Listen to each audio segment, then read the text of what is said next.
Welcome back to the Max Reality. If you've seen my face before, then you know the drill, but if you're new here, I love talking all things reality TV, and today we are continuing our journey through Shark Tank Season 16 with Episode 18. Our sharks for the episode are Daniel, Kevin, Lori, Mark, and Robert. Our first pitch of the night is Jaju Pierogi. Casey and Vanessa walked into the tank looking for $300,000 for 8% of their frozen pierogies. Here's what they look like. If you've never heard of a pierogi, it's a Polish form of dumpling, so dough stuffed with different fillings like potato, cheese, meat, that sort of thing. They took the recipes that their grandfather used to make and made them so you could have them in your grocery store in the frozen aisle, bring them to your house and have pierogies whenever you like. If I was on my deathbed, and God said to me, Robert, you can have one meal, it would be pierogies. They sell this direct to consumer on their website, but they're also in multiple physical grocery stores. For example, they're nationwide in Whole Foods.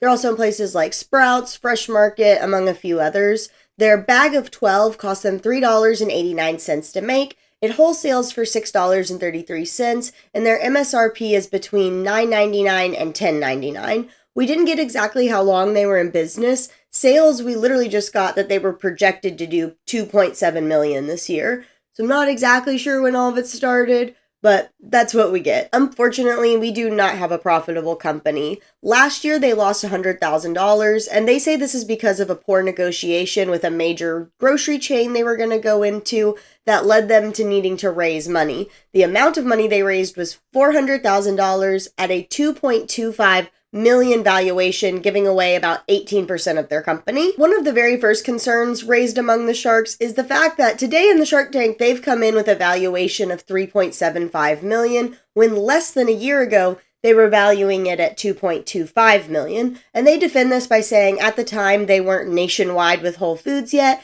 and after only being nationwide for 3 weeks, they're selling between 12 and 15 bags a week. Are you impressed by that? Yeah, it's very solid, but I'm not sure that it justifies that $3.75 million. And in a very rare move from Lori, she goes out so quickly and concisely. She's just like, this isn't for me, I'm out. To the point that when I was actually watching the episode the first time, I completely missed her going out. I'm so used to her like doing her big spiel, her like drumming things up. I totally missed it. My partner was like, yeah, and Lori's out. And I went, what? When did that happen? We then have Mark, who says he loves the product, but that if he invested in their company, he would just sit around eating these nonstop, which real. And because of that, he decides to go out. But hope is not lost, because we have Robert, who is very interested and decides to make kind of a different offer, telling the ladies if they can convince Daniel to come in, he will partner up with Daniel. So, of course, immediately the women turned to Daniel, talking about how excited they were when they heard he was going to be the guest shark and how much they respect him and all this. And, of course, Robert's just, like, amping them up on the side, and it's so funny. Keep going. And Daniel is very flattered, but he feels like Robert should just do the deal himself, and then after they work all that out, they can find a way to cooperate, because Daniel is worried about a previous investment he made last year on Shark Tank called Toast It. It was frozen arepas. He's worried that they'll be too competitive with each other, so he doesn't feel like he can make the deal. No. But no matter how sad Robert may be, Daniel wants to be fair to his partners at Toast It, and because of that, he goes out, which also means Robert's out. All right, all pierogies lead to Mr. Wonderful. That's what happens. Kevin has some knowledge in this space because he's invested in a business called Brooklyn Dumplings. Not a Shark Tank investment, just a normal investment, for lack of a better word. And because of that, he's interested and decides to make an offer, but it does have some contingencies on it. Number one, he bought a manufacturing type facility to help with his Brooklyn Dumpling investment, and he would want them to meet with them and possibly just move all of their stuff to there.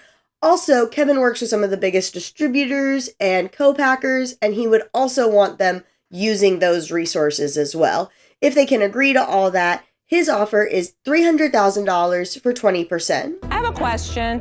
What if I went in with Kevin? No, I don't want that, Lori. Absolutely hysterical moment. I don't even really know what prompted her to suggest that. I don't feel like they ever worked together. So I truly don't know where that was coming from, but so funny. The entrepreneurs then asked Kevin if he would consider lowering the equity amount to 10%, since really in their minds it's just a plug and play sort of situation, making it pretty easy for him to integrate them into the fold. But Kevin reminds them that he's the only offer they have, so really he has no incentive to lower his equity ask. And Robert, you're completely out. I can help you eat them. And with that, they decide that the 20% is ultimately just too high for them, and they end up leaving the tank without a deal. First, the pitch, the business, all of that itself. I can kind of get why they decided not to go with Kevin, like the 20% being too high. I'm kind of surprised they didn't try negotiating anymore. Maybe 10 was their absolute cap, and since he wasn't like considering that at all and he didn't even come back with a lower number, which also I get Kevin's side of it, of why, he feels like he doesn't need to lower his equity ask. Feels like he's bringing a lot to the table with the manufacturer, the co-packer, the distributor. I can see kind of both sides of it. I can also see them maybe feeling like, Kevin's just going to put us in and he's not really going to care about our business, and maybe that's not what they want. I don't know. Ultimately, I can kind of see both sides of why this deal didn't end up going through, so I don't know. I'm kind of just sitting on the fence about this one, like, I get it. As far as the product itself, I mean, it's always kind of hard with the food ones to really talk about them if they're not like something crazy innovative or something very different, because, if you haven't tried it, like, what is there to say? It's just food. I do think the price is pretty reasonable, and from what I can tell, this is in my Whole Foods. Unlike that Bam buckwheat milk, I did finally find out that I'm almost 100% sure it's not there. I'm almost 100% sure about that. But this does seem to be in my Whole Foods, so I've added it to my list to eventually try and bring to you all. But until I try it, I don't really have a lot to say about it. If it's good, that's awesome. If they're not good, that'll stink. We'll find out together. Our second pitch of the night is Permaplug. Zach walked into the tank looking for $350,000 for 15% of his locked charging block. Here's what it looks like. Basically, it's an outlet cover that has a spot for their special charging block. You put the block with the cord into the outlet cover, put it over your outlet, bada bing, bada boom, your charger is locked in and prevented from being stolen. Like 2/3 of the way through Zach doing his opening pitch to the Sharks, we get this great moment. So Zach, honey, sweetie, poopsie, baby. He's not Wait, done. let him finish. Oh, you're not done? I know you're excited. I am too. Yeah, but yeah. As you can imagine, this is because Kevin is ready to get into the numbers and sales ASAP, so let's do it. It costs them $6.50 to make. He retails it for $35. They sell this completely just direct to consumer on their website, on Amazon. Then we get into sales. And he starts being like, we have 2,000 sales. And the Sharks all start to kind of laugh. And then he was like, today, but year to date, we're at $456,000. And you can imagine, just all the Sharks get a huge kick out of this. I really wanted to play it, but it was just way too long. Hilarious, though, for the Sharks. Very, dad joke cringy. They all loved it. Lifetime, he has $665,000 in sales, and their lifetime has only been 12 months so far. And we have a profitable company. Pow, pow! Their margins are around 58%, and it gets even better because they own the business 100%. It's just him and his wife. They have no debt. He saved up enough from his job to be able to quit it and then live off the savings for a while. So he hasn't taken a salary yet, but he does plan to take one next year. So very great, very normal way of starting a business. We love to see it. One of the first things the Sharks are wanting to know is how he's selling it. And like I was talking about earlier, it's all direct to consumer, about 40% from his website and 60% from Amazon. But he doesn't really love the fact that most of his sales are from Amazon. We've kind of talked about this before with other businesses, but when you're selling on Amazon, I mean, there's fees and different hoops you have to jump through, but also you're not getting valuable customer data from it. And it's at this point we find out that he's super knowledgeable about SEO and all of that sort of thing. He even talks about how one way he's trying to direct people to his website instead of Amazon is the Permaplug is actually more expensive on Amazon. It's around 44 something-ish, 44 and some cents, but it's the 34 price on his website. However, I will say they are one of those businesses that do the fake little sale thing, which doesn't surprise me because it also is probably a trick of the sale price, the normal one that's crossed out, is the price it is on Amazon. So I bet it's so people really see the comparison of like, oh, it's on sale over here. I see your tricks. I see your tricks, Zach. Kevin wants to know what he plans to do with the $350,000, and Zach tells us really what they need it for is just some cash flow. At the moment, they're kind of chasing their tails with ordering inventory, making the sales to order more inventory, so it'd be nice to have a little more breathing room to run the company. And while Kevin may have thought this was a joke at first, now that he has seen the sales numbers, he is quite impressed. So he decides to make an offer of $350,000 for 15%, but of course he has to have one of his trademark Mr. Wonderful royalties of $2 a unit in perpetuity. What's your reaction to Mr. Wonderful's not so wonderful offer? And he responds by saying, while they're not really interested in a royalty deal that goes on in perpetuity, they would be open to doing some sort of royalty deal until the investor is paid back their money. And that's all Daniel needs to hear, and he decides to offer $350,000 for 25% no royalty. Zach, What for? I have good news and I have bad news. What do you want first? And immediately everybody's like, ask for the bad news. And I think it's just because everybody knows the bad news is going to be Lori saying she's going out. And everybody's trying to speed her up. And like, hopefully if she says she's out first, everybody can just kind of go back to like actually negotiating and everything. But Lori pulls a little 1-2 on us and goes, the bad news is I'm out. But the good news is I'm back in. She says she had to do it to him because of what he did with the $2,000 in sales in the beginning, but it's just so awkward. And I also am just dying to know what her plan was of what she was going to say if he wanted the good news first, because like the bit doesn't work unless the bad news is first. Maybe she was just banking on him saying the bad news first. I don't know. It was so weird. It was so funny. I love Lori, never change. But with the jokes aside, she decides to make an offer of $350,000 for 20% with a $1 royalty a unit until she's paid back. Then Mark and Robert come in to just clear the deck, both saying that he's doing great, but at the end of the day, it's just not a fit for either of them. So they go out, and with that, Zach doesn't even counter. He just accepts the deal with Lori for $350,000 for 20% with the $1 royalty until she's paid back.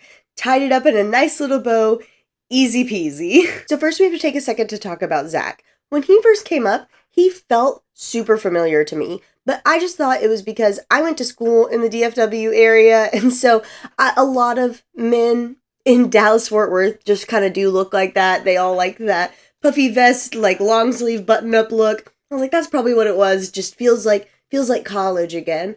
But then I was on the subreddit, and somebody pointed out that Zach was on season 7 of Are You the One? Y'all, I love Are You the One? It's a favorite of mine. I found it back in 2020 and binged the complete series. Love Are You the One? I have to be really honest though, I don't really 100% remember him. I was looking through that season and I didn't deeply remember it. It was probably because I was binging it and just like speeding through them. Honestly, it's been so long now, I probably could watch some of those seasons back and not remember what happened.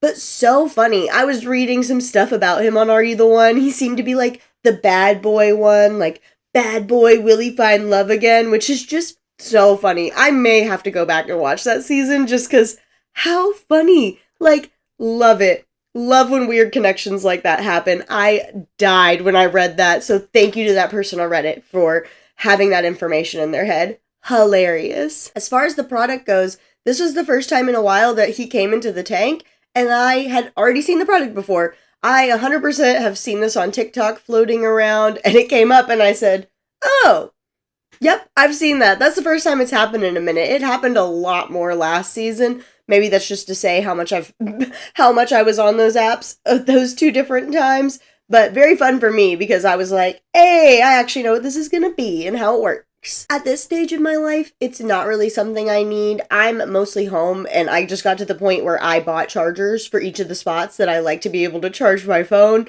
And that works very well for me. But I do see the world back when I was going into an office and things like that, where this would have been nice, because I was very guilty of trying to take home my office charger and then getting to the office and not having a phone charger. So I definitely see the use case scenario. I also saw a bunch of people in the reviews for this product who were like parents who just loved it because their kids take their chargers. I don't remember that being a big problem in my house, but that also just could have be because of the times, like we weren't all necessarily needing to share chargers. We didn't have as many devices.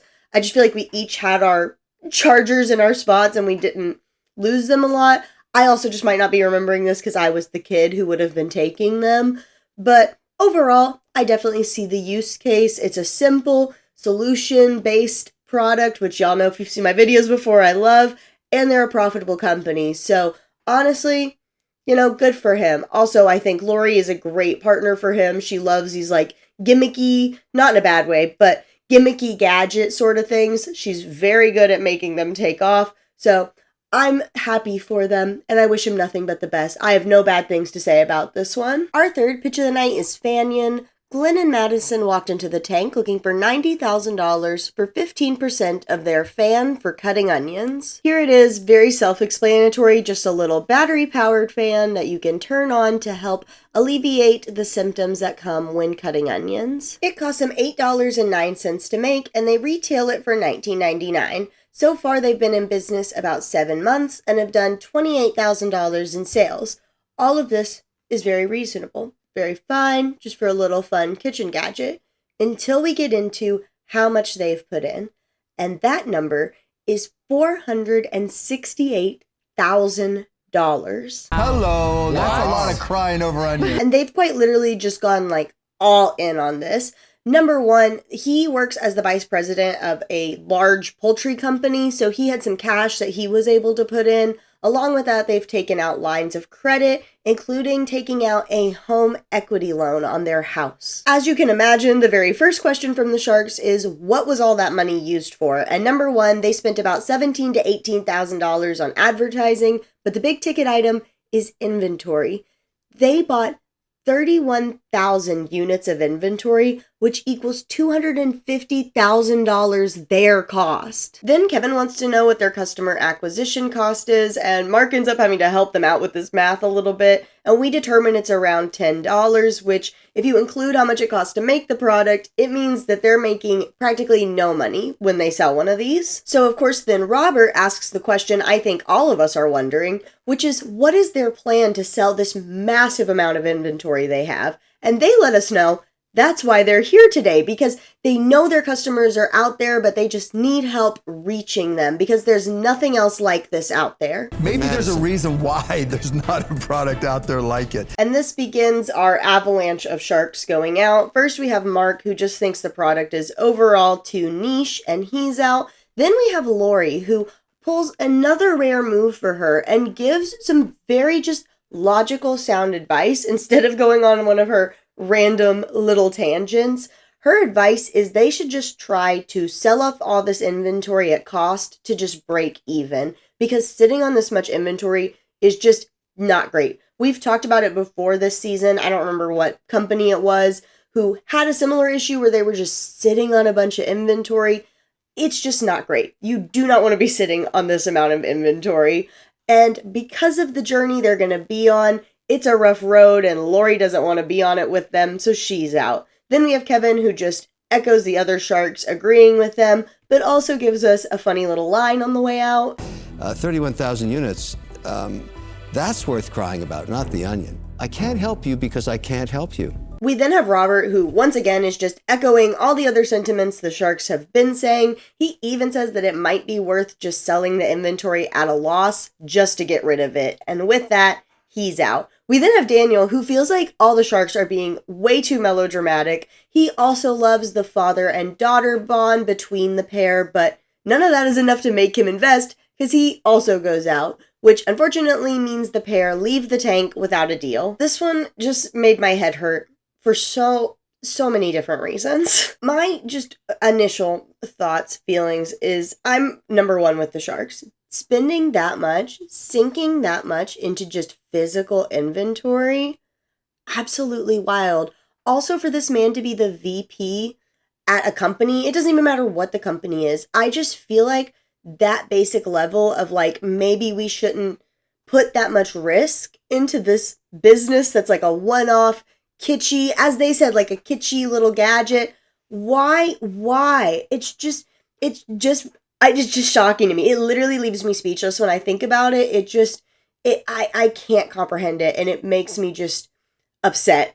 Honestly, upset, for lack of a better word. I really don't even want to talk about this one for very long because it just upset me that much. It's just so hard for me to like think about how much money was just sunk into this without there feeling like there was a lot of thought behind it about the risk involved. And it's just shocking to me. It's just shocking and upsetting. Aside from the fact that this is literally just a fan. I get it. I get it. It's like kitschier. It's fun. I totally understand the market of this being like a gift item. Can totally see it.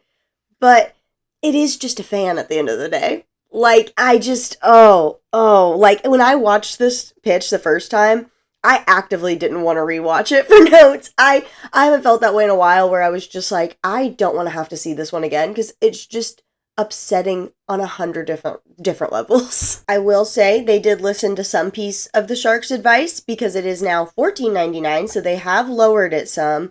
But overall, I just agree with the Sharks. I think they should try to find a way to cut their losses, try to sell this, see if they can maybe sell to a store in bulk, maybe. I really don't know, but I'm with the Sharks. About 31,000 in inventory. That's so many units. That's so many fans. The storage for it, where are they putting them? It hurts. It hurts to think about all that right now. But yeah, I hope they find a way to get the money back because this was a rough one. Let's move on. Our fourth and final pitch of the night is Rocco. Sam and Elise walked into the tank looking for $600,000 for 3% of their smart drink fridge. Here's what it looks like. They've designed it to look more like a piece of furniture rather than a fridge, so it's more aesthetically pleasing in your home. Along with that, it does have smart features where it takes images of the contents of your fridge and uploads what the different bottles are to your app, so you always know if your fridge is stocked or not and ready to party. It costs them between $750 to $775 to make, and it retails for $1,495, but they are doing early access pricing of $1,295. Those days are long gone, though. We'll talk more about that in the final thoughts at the end. Is that a lot for a basic? And according to Lori, she was on the market for something like this recently. She didn't see their product, but she got something else that she said was 3 times the price, which feels wild to me. I kind of went on a deep dive looking for expensive drink coolers and things like that, and I wasn't finding the exact ones people were talking about, but I did see people talking about that it could be $4,000 and up for these very fancy wine fridges. Wild to think about. Fish had no idea this world existed. They've been on the market for 8 months so far and have done $4 million in revenue and are projecting to have a $12 million year. And they say they're profitable, but we get no information about like why or how much or margins, no other information given. And as you can imagine, this is a product that's had to raise money. 2 years ago, they raised $2 million at a $10 million post-money safe agreement. And now that we're past the numbers, the very first thing I have to bring up is we finally got their little cheers for the first time this season that they love to do. Amazing. We haven't gotten it till episode 18. Usually it's in like that first one. They made us wait for a while, but we got it. First, we have Kevin, who is super interested. After hearing all the numbers, he's loving every single thing about it except their valuation. So he decides to offer the $600,000 for 10%. Boy, they're going to jump at that. But it turns out maybe they should have jumped at that offer because now is the time for the avalanche of all the other sharks going out. First, we have Robert, who says he just doesn't really see the vision. Then there's Mark, who just flat out logically maths out his explanation of why the math isn't great for ever getting a return on his investment and all of that. So he's out. Then we have Daniel, who agrees with Mark and also says that he doesn't really see how he could add any value to this. And last, we have Lori, who agrees with all the other sharks before her, but especially with the valuation, saying if she had made an offer, it would have been for 20% equity. All roads lead to Mr. Wonderful. The entrepreneurs then ask if they can have a moment to talk things over amongst themselves, and when they come back, instead of addressing Kevin, the only one who's made them an offer, they start talking to Mark about a comment he had made earlier about free cash flow with these kind of businesses, and they start comparing themselves to the likes of Whirlpool and other big brands like that. What's happening here? He didn't Kevin make the has an offer on the table, which doesn't always stay there. And Lori was spot on with that one, because they have indeed made Mr. Wonderful upset, and he has decided to rescind his offer. However, the entrepreneurs know the magic word that Kevin loves, which is royalty deal. This does, in fact, pique Kevin's interest, and he asks them what kind of deal they would be interested in doing, and they say what they would want to do is a deal where the royalties are tied to sales that are directly from Kevin's channel, pretty much offering Kevin an influencer type deal. As you can imagine, Kevin is having no part of this. He is not interested in doing a royalty deal unless it's on every unit sold. However, Lori's interested in knowing what the number was going to be they were going to offer as the royalty, and they say $50 a fridge. And apparently Lori's into it because she lightly goes back in by asking if they'd be interested in an offer of $600,000 with the $50 fridge per unit until she's paid back. They say they would be interested in that if they could keep the original equity they came in asking for, which was 3%, to which Lori responds asking if they would be willing to do 5%. 4%? 5%? 4%? 5%? Her response is then to say that she would be willing to do the 3% equity if the royalty was in perpetuity. Which is forever. The entrepreneurs then counter Lori again with 4% and the royalty being until she's paid back, and Lori immediately snaps back with a counter of her own of 4%, but the royalty is going to be until she's paid back $900,000. So the original $600,000 she's put in, along with making an extra $300,000. And they decide to do that deal with Lori. At the very end of the episode, after the entrepreneurs have walked out, we get this great moment where Lori and Kevin are kind of snapping back and forth at each other about if it was a good deal or not. I'm going to make my money back. Sucks. Well, of course you think it sucks. I'd never 'cause do you that didn't deal. get it. It's a good deal, Lori. Thank you, Mark. You're welcome, Lori. That was just so funny to me. Like, it's a good deal, Lori. You're welcome, Lori. This just made me laugh so much. The number one thing I have to talk about is the minute we saw the name of this pitch, my partner and I could not stop doing like the Elmo and Rocco meme. Rocco doesn't even have a mouth! Rocco's just a rock! Rocco's not alive! It was just nonstop after that, and truly every time I've been having to think about it, it's just in the back of my head. So number one, we have to go back to the price. I already thought it was too expensive. I get that there's apparently a demographic and a market of people who want these super high-end fridges. I just apparently am not one of them. However, if you thought the price was expensive before, holy cow, is it more expensive now? The normal price is $1,995. It is currently on like a Shark Tank sale, I think. I don't know exactly what they're doing, for $1,795. Incredible. They're saying it's due to tariffs, and then they're saying it might go up again. So yeah, just incredible. I also just wonder if all this tariff stuff will make, almost like we had with the pandemic at around 2020 times, where people will have this moment in a couple years, be like, oh yeah, well, our business was doing really great, but then the tariffs, the same way people are like, our business was doing really great, then the lockdowns. I think that'll be very interesting to see in the coming years, depending on what all happens. One thing I will say is it was nice to have one of these type of businesses where it's more techy, something like that, where they've actually shipped the product out. I'm giving them lots of props for that. It wasn't all like, you know, the world's hugest number. I think it was like 3,000 or something, but that's better than, we've been promising forever, but we're not shipping it. Now we're on Shark Tank looking for even more money, and who knows if we'll ever ship it. So I am going to give them some props for that. It was nice to see that these are actually in people's hands. I was reading reviews. Some people love them. Some people have issues. It does seem, however, from everything I was reading, that they tend to have really good customer service. So great for them. Overall with this one, I'm just probably not the target demographic. It's just too much for me. Like, in concept, I like the idea because I love a gadget. I'm so bad about loving a new, like, little fun device. But that price just to store drinks, I just can't justify that for myself. Like, if somebody wanted to randomly give me one, I'd be like, okay, but I just don't think I could spend the money on that. But I have found that there is a market for this out there. I hope they can find it. I do think it's cute, so good for them overall. And that is a wrap on Shark Tank Season 16, Episode 18. If you made it this far in the video, seriously, thank you so much. It means so much to me, especially if you made it this far after last week, because last week's video had some issues because of the clips that I could not fix. So if you saw that one, thank you. If you haven't seen it, go check it out. I promise it's there. It's just a little hidden.